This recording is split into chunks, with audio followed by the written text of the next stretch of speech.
साईंच्या शिर्डीत दौऱ्यावर येत आहेत. नेमका कसा दौरा आहे आजचा? बघा, गेले 2 दिवस आपण उद्धव साहेबांचा दौरा अगदी यवतमाळ पासून ते या शिर्डी असा हा सगळा कार्यक्रम ठरलेला आहे. आज या ठिकाणी साहेब शिर्डीत येतील.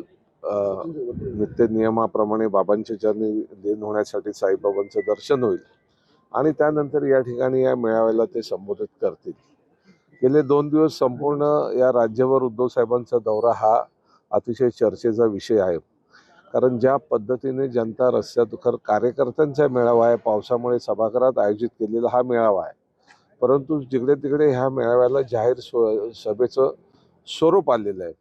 उद्धव साहेबांच्या मनातनं किंवा मुखातनं जे बाहेर येते ते जनतेच्या कुठेतरी हृदयाला भिडतंय.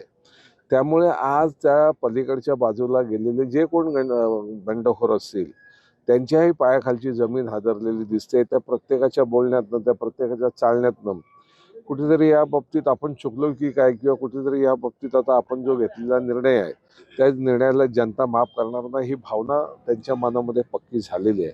आणि त्यामुळे शिर्डीमध्ये सुद्धा आपल्याला हे चित्र आज या ठिकाणी दिसून येणार आहे. उद्धव साहेबांचा कार्यकर्त्यांसमोरून मेळावा आणि कार्यकर्त्यांना या संदर्भानं होणारं मार्गदर्शन.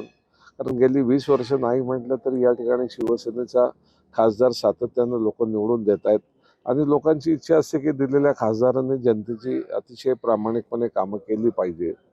परंतु दुर्दैवाने दुसऱ्यांदा या ठिकाणी हा प्रकार घडल्यामुळे आता जनता यांना माफ करण्याच्या कुठेही मनस्थितीत नाही आणि नेमकं आज या ठिकाणी हे चित्र आपल्याला बघायला मिळणार आहे.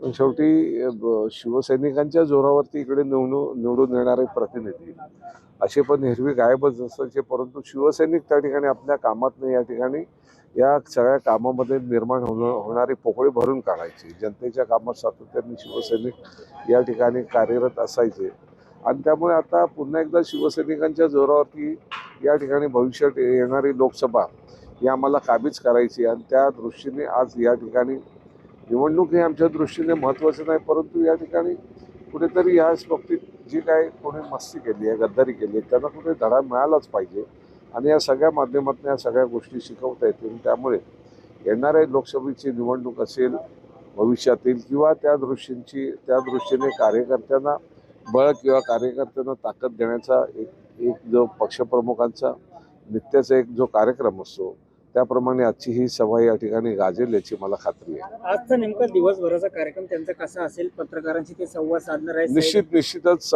सकाळी 10:30 वाजता पत्रकारांशी सुद्धा संवाद साधला जाणार आहे. आम्ही तुम्हाला वेळ आणि या ठिकाणी स्थळ लवकरच या ठिकाणी दाखवू.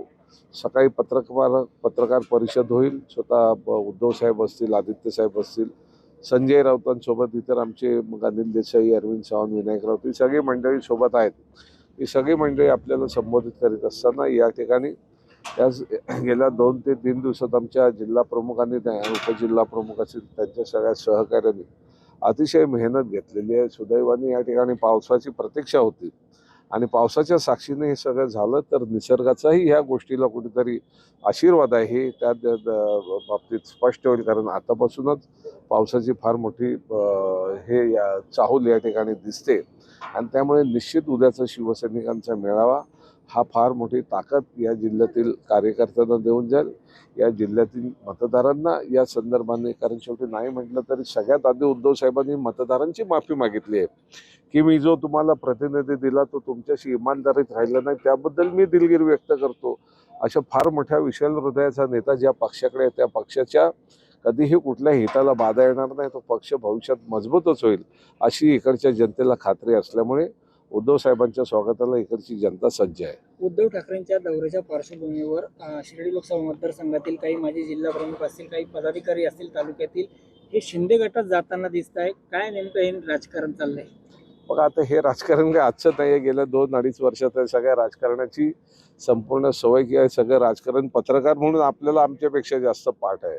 त्याच्यामुळे ज्या कोणाच्या मनात स्वार्थ आहे, ज्या कोणाला या संदर्भाने स्वतःची ताकद नसताना पक्षाच्या जीवावर जे कोण काही या ठिकाणी करत होते ते आता ह्या सगळ्या स्वार्थी बुद्धी ठेवून या ठिकाणी जात असतील तर त्या उद्धव साहेबांनी सांगितलेलं आहे की ज्यांना जायचं आहे त्यांनी जावं. शेवटी जे स्वार्थी बुद्धीने काम करणारे लोक जात असतील तर निदान आमचे निष्ठावंत एकत्र जाऊन या ठिकाणी अधिक जोमाने जनतेची सेवा करतील हा त्यामागचा उद्देश आहे. आमदार जे आहेत ते ठाकरे गटाचे आमदार जे आहेत ते शिंदेच्या संपर्कात आहे आणि प्रकाश डवले म्हणतात की ऑपरेशन 3-0 होणार.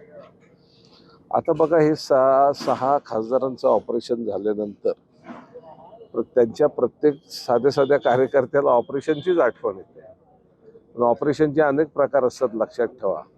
आणि ऑपरेशन एकच डॉक्टर करत नाही, ऑपरेशन इतरही डॉक्टरांना करता येतात. त्याच्यामुळे ह्या भ्रमात कोणी राहू नये की नेहमी एकच आपल्याला शक्य आहे, नेहमीच आपल्याला काही गोष्टी शक्य होतील. काही ठिकाणी शक्य झाल्या, काही ठिकाणी शक्य होणार नाहीत. आणि आता तर अशक्यच आहे, कारण जनता आता या ठिकाणी रस्त्यावर उतरते. एक वेळ असं होतं की ठीक आहे, शिवसैनिक आणि त्यांचा पक्ष आहे ते बघतील, परंतु आता जनतेला हे रुचलेलं नाही. जनतेच्या मनामध्ये ह्या सगळ्या गद्दारींच्या विरुद्ध प्रचंड राग आहे, नजरेमध्ये त्यांच्या प्रचंड या ठिकाणी या सगळ्याबद्दलचा रोष दिसून येतोय. त्याच्यामुळे आता भविष्यामध्ये ह्या सगळ्या गोष्टी, प्रकाश डवले मात्र भविष्यवाणी करतात. ते ज्योतिषी असतील तरी शेवटी एक लक्षात ठेवा, ज्योतिषांचं सगळंच काही खरं होत नाही. काही ज्योतिषी पत्रिका बघून योग्य कार्यक्रम ठरवत असतात, परंतु काही ज्योतिषी या ठिकाणी अधांतरी बोलत असतील, त्याला आधार नसेल तर त्याच्या बोलण्याकडे विशेष लक्ष देऊ नये.